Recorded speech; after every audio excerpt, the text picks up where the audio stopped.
Welcome to the Slop Farm. Enjoy the video.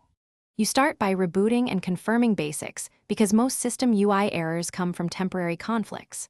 First, restart the phone. This flushes caches and stops runaway processes.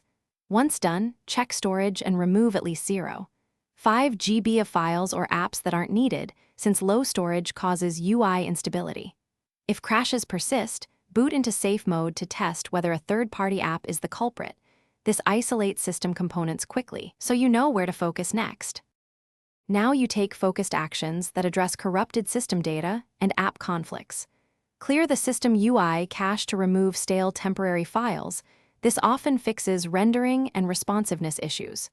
Next, update all apps and install any Android system updates, because mismatched versions can break UI components. If issues remain, reset app preferences to restore disabled services and permissions without deleting personal data.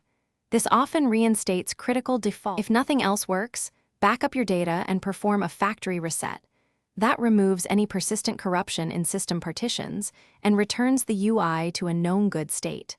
Once reset, reinstall only essential apps and observe stability for 1 to 2 days so you can spot a problematic app quickly. As a key troubleshooting tip, before resetting, use safe mode to identify the offending app. Uninstalling that app alone often avoids a full reset and saves time and data.